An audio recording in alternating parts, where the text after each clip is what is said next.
नमस्ते। मैं दीनबंधु मिश्र, अध्यापक, राजकीय बालिका उच्च प्राथमिक विद्यालय एचेरा, ब्लॉक नदबई, जिला भरतपुर, राजस्थान। आप सबके अपार समर्थन और सहयोग के कारण पूरे मनोयोग से विद्यार्थियों के हित में कक्षा 10वीं के अध्याय 15वें अध्याय का विचार विमर्श प्रारंभ करता हूँ।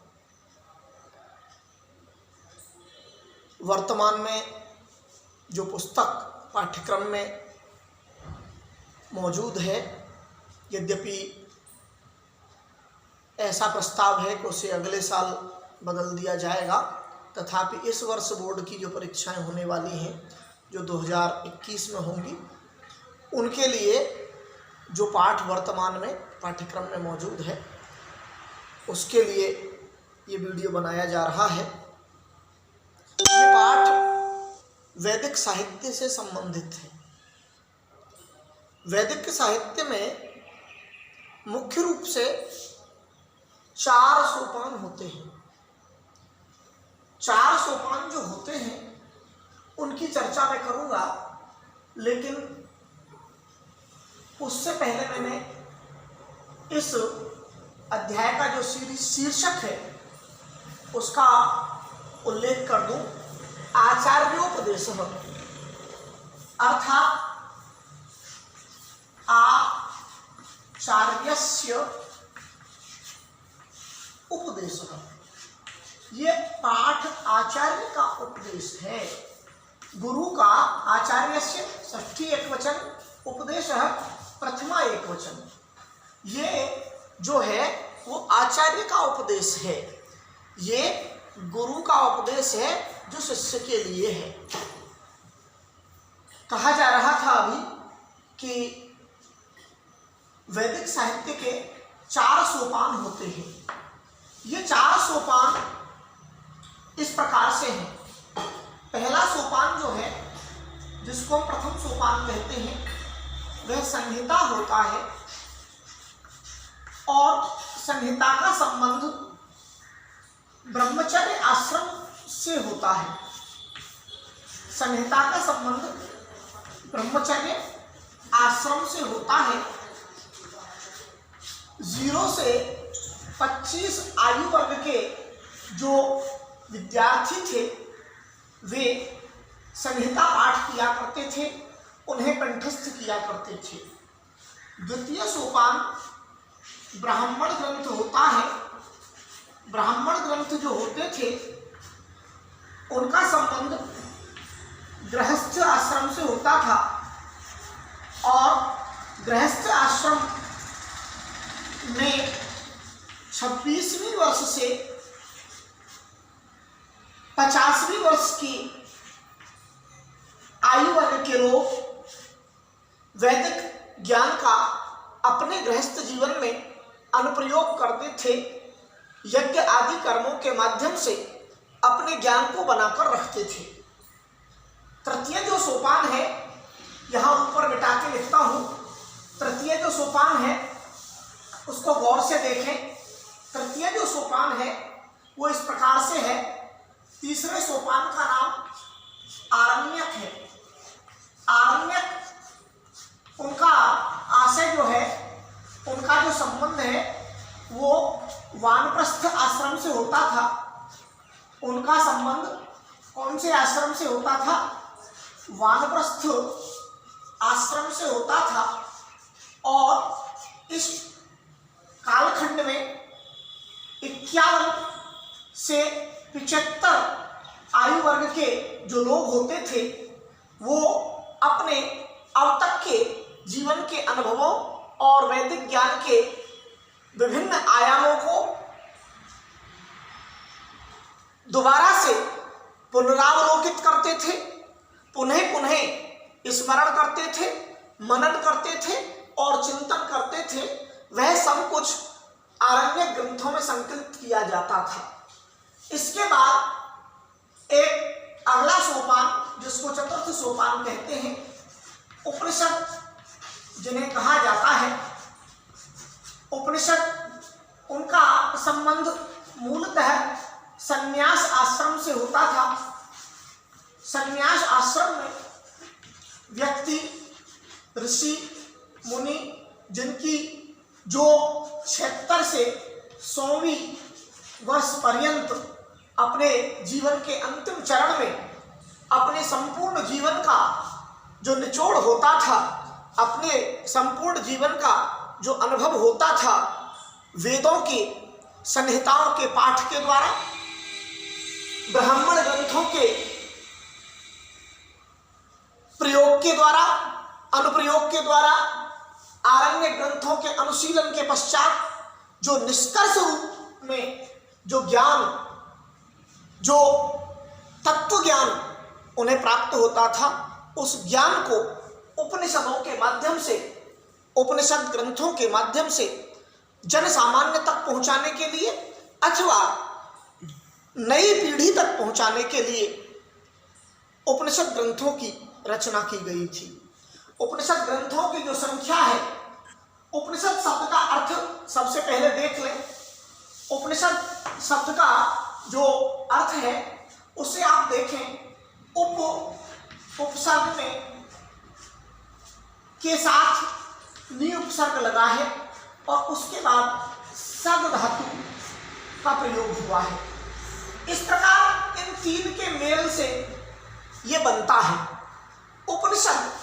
उप का अर्थ होता है समीप, उप का अर्थ होता है समीप, नी का अर्थ होता है निष्ठापूर्वक, नी का अर्थ होता है निष्ठापूर्वक, ऐसे ही सद का अर्थ होता है बैठना। जब शिष्य अपने गुरु के पास, अपने गुरु के समीप निष्ठापूर्वक बैठता है और गुरु के श्रीमुख से, गुरु की पवित्र वाणी से वेदों का पवित्र ज्ञान, श्रुतियों का पवित्र ज्ञान, वैदिक साहित्य का पुनीत ज्ञान, पावन ज्ञान जब उस शिष्य को प्राप्त होता है तो उपनिषद होता है। वह गुरु के समीप बैठता है, निष्ठापूर्वक बैठता है, तो गुरु के श्रीमुख से उसको ज्ञान की प्राप्ति जो होती है, वह ज्ञान जो एक बच्चे को, एक शिष्य को गुरु के श्रीमुख से प्राप्त होता है, वह उपनिषदों में संकलित किया गया है। उनकी जो संख्या है, उनकी संख्या निर्धारित है 108 लगभग मानते हैं, इतनी संख्या हमारी उपनिषदों की है। उपनिषदों की जो संख्या है वो 108 है। लेकिन एक चर्चा पहले कर दूं, प्रत्येक 4 संहिताएं हैं, ऋग्वेद, यजुर्वेद, सामवेद और अथर्ववेद। प्रत्येक संहिता के जो ब्राह्मण ग्रंथ हैं वो संबंधित हैं, जुड़े हुए हैं। प्रत्येक संहिता से कुछ ब्राह्मण ग्रंथ जुड़े हुए हैं। ऐसे ही प्रत्येक संहिता से कुछ आरण्यक ग्रंथ जुड़े हुए हैं। ऐसे ही प्रत्येक संहिता से कुछ उपनिषद ग्रंथ भी जुड़े हुए हैं।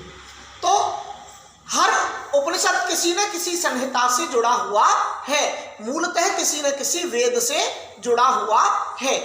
ऐसे ही मुख्य रूप से यहाँ अध्याय में, पुस्तक में भी चर्चा की गई है कि 108 जो हमारे उपनिषद हैं उनमें से 10 महत्वपूर्ण हैं।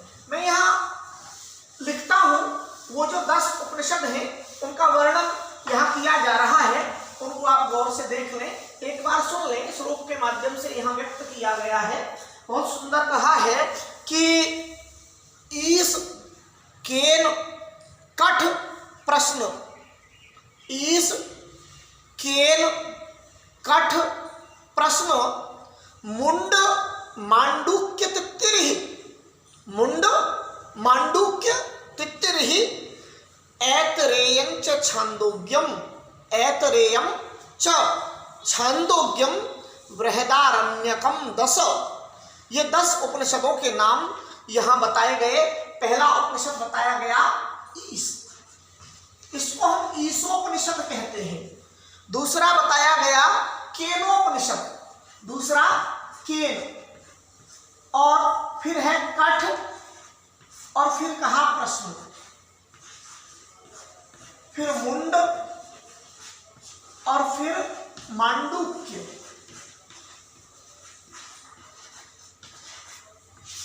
ईश, केन, कठ, प्रश्न, मुंड, मांडुक्य। इसके बाद एक कहा गया तित्तरी, तित्तरी, तित्तरी कहा गया, तित्तरी। पुनः लिखता हूं, ईश, केन, कठ, प्रश्न, मुंड, मांडुक्य, तित्तरी। फिर कौन सा शेष बचा? ऐतरेय, ऐतरेय छांदोग्यम, ऐतरेय छांदोग्यम, छांदोग्यम, बृहदारण्यकम 10, बृहदारण्यकम 10। गिनिएगा, 1 2 3 4 5 6 7 8 9 और ये 10। ईशोपनिषद, केनोपनिषद, कठोपनिषद, प्रश्नोपनिषद, मुंडोपनिषद, मांडुक्योपनिषद, तैत्तिरीयोपनिषद, ऐतरेयोपनिषद, छांदोग्योपनिषद, बृहदारण्यक उपनिषद। इस तरह से ये 10 उपनिषद हैं। वर्तमान में जो हमारे पाठ्यक्रम में सम्मिलित किया गया है, वह जो हिस्सा है वह कौन से उपनिषद से लिया गया है? तो उल्लेख किया गया है यहाँ, यह जो यहाँ पर उद्धृत है वह तैत्तिरीय उपनिषद का है। कौन से उपनिषद का है? तैत्तिरीय। ये तैत्तिरीय उपनिषद से लिया गया है। कहाँ से लिया गया है? तैत्तिरीय उपनिषद से लिया गया है। और उसकी भी कौन से खंड से लिया गया है? उसकी शिक्षा वल्ली। कौन सी वल्ली? शिक्षा वल्ली से लिया गया है। तो ये वल्ली जो यहाँ पे पद आया है, ये किसके अर्थ में आया है? ये अध्याय के अर्थ में आया है। ये उसका जो यूनिट है ना, उसके अर्थ में आया है। तैत्तिरीय उपनिषद की शिक्षा वल्ली से लिया गया है। तो अब बात आई, क्या लिया गया है, क्यों लिया गया है, कैसे लिया गया है। मुख्य चर्चा जो पाठ की है उसकी चर्चा अगले वीडियो में करूंगा, और उसके लिए आप कुछ समय इंतजार करें और देखें कि बहुत जल्दी मैं संपूर्ण पाठ जो है, ज़्यादा बड़ा पाठ नहीं है, बहुत छोटा पाठ है, व्याकरण सहित स्पष्ट करते हुए मैं उसकी चर्चा करूंगा। आशा करता हूं कि आप दूसरा वीडियो इसका देखेंगे और पसंद करेंगे, इसे अधिक से अधिक लोगों तक पहुंचाने में अपना सहयोग प्रदान करेंगे। धन्यवाद।